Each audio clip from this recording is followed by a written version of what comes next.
Good day, creative geniuses. Yes, that's you. Welcome. Welcome to my Wednesday Wisdom Window. I'm Suzanne Grace Raleigh, CEO of Grace Inspire Sanctuary, where we come together once a week to just have a few minutes to meditate, to breathe, to be inspired by an inspirational reading or thought about this thing called life. I'm so grateful that you show up whenever and wherever you're watching this from. Really, really happy to do this with you once a week. I've been doing this for quite a few years. It's part of my discipline, I guess. So today I'm going to share with you a great little story about a dragon and a message from our dragon. And it's a little article by Dennis Merritt Jones. And he starts with this quote from a book, The Art of Uncertainty, which was his book. He says, "There's something very empowering about turning and facing our fear and shedding new light on it. Once exposed to the light, the things we fear seem to lose their power to scare us." So he says, when was the last time you saw a dragon? Other than in a movie, you may say, well, never. Well, think again. We all have dragons in our lives. They come to us in many shapes and sizes, he says. Some show up as our most challenging relationships. Others may reveal themselves through a physical or health challenge, or through a financial hardship. Irrespective of their point of origin, we would be wise to remember that we each have the power to tame the beast. But there's something we must do first. Take a breath. The tendency is to withdraw, don our armor, and prepare for battle. Anybody? There is abundant power in knowing that our greatest weapon of choice is our next thought. Will we react or respond to the intimidating roar of our dragon? Dragons don't scare easily, nor should they, because they have something to tell us. That's a wise little thing. They have something to tell us. Yes, dragons can talk. They are mystical messengers from a different realm of mind and don't reveal themselves to us to scare us, but to get our attention, to teach us something important if we will listen and learn. Oh, boy, I know this so well. You know, I work with coaching clients all the time just around this. To not push away what's showing up in our life, because things show up, but to see what it's asking of us. How am I going to grow from this? Am I going to respond or react? We're always at choice. One of my favorite sayings in my coaching is, if you could have a new thought about an old idea or condition or belief, what would that new thought be?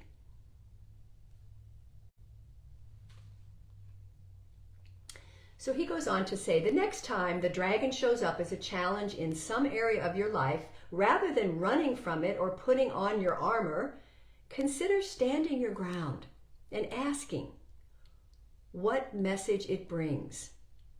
Be curious, I would add. Be curious. And then listen intently. You may learn exactly what you need to know to be the hero in the story of your own life. A message from your dragon. I really like this reading today. Because we all have, I remember teaching a metaphysical, mystical book from St. Teresa of Avila, and she talked about the reptiles in our life. It's the same thing. And it actually comes from the reptilian brain.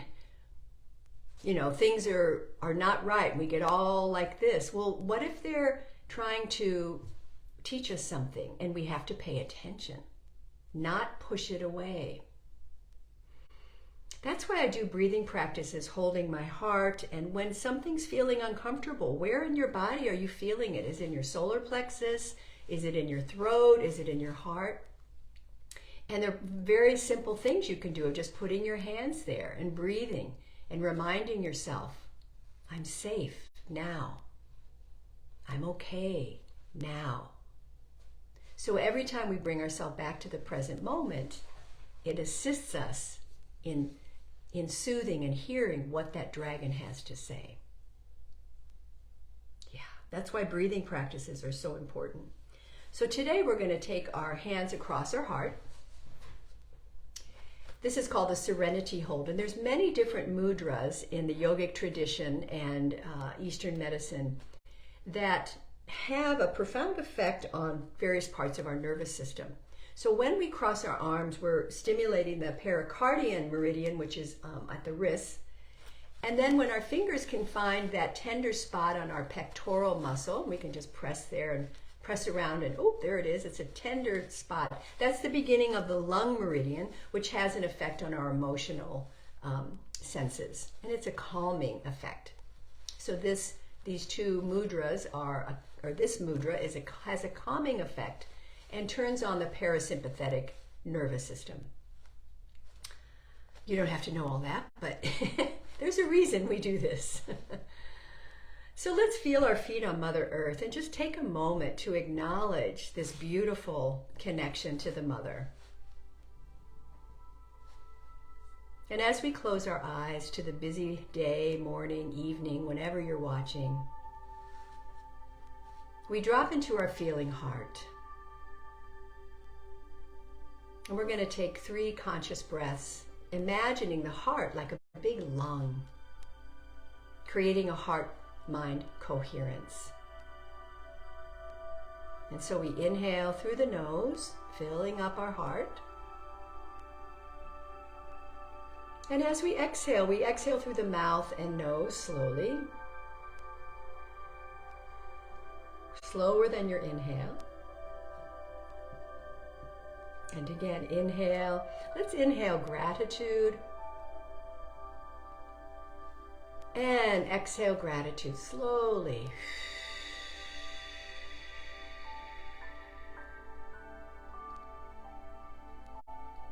And one more conscious breath in with a smile. This precious breath. And exhale slowly.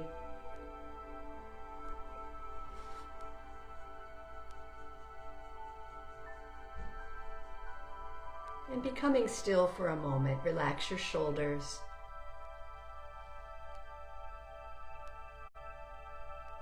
And just being open and receptive to receiving a message from your dragon today, whatever that is, whatever is showing up in your life.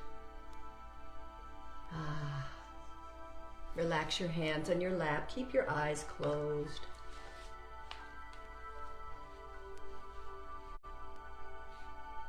What is this asking of me?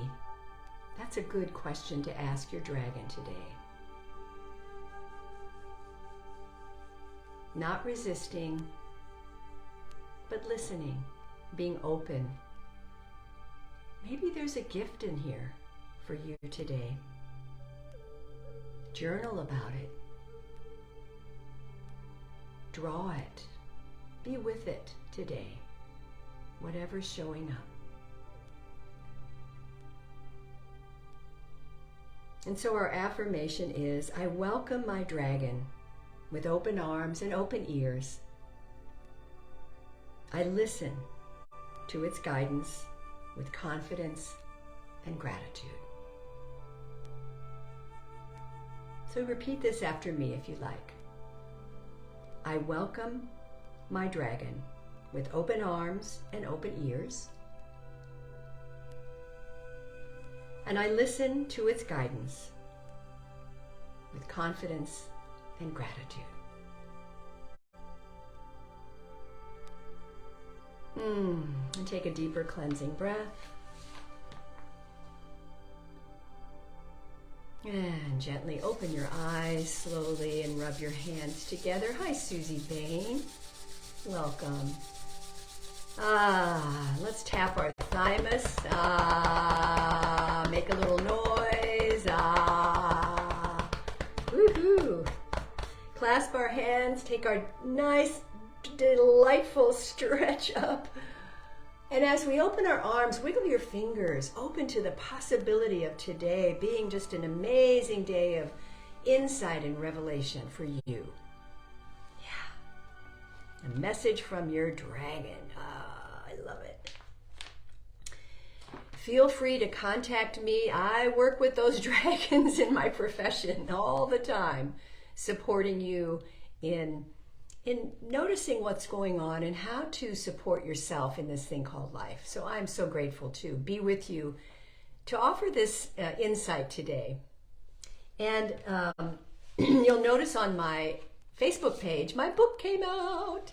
I am so excited. This was a real project. And boy, I had a lot of dragons writing this book. Who do you think you are? And then I get the book back and I'm like, it's so small. Oh, I had to laugh. It's perfect. It's a little handbook for my clients. It originally was designed for my clients. A simple way to understand the laws of creative process. And it's just a sweet little book. So it's on Amazon now. The link is on my site here, my Facebook.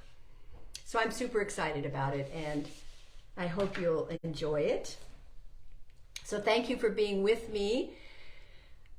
So grateful to see you every week, whenever, wherever you're watching. Remember to go to my website, www.graceinspire.com. I have many resources, meditations, yoga, and to contact me if you want to have a one-on-one. I would love to hear from you. Have a beautiful rest of this day. Be well, be safe. Remember to not only love one another, but love yourself today. Smile. Namaste.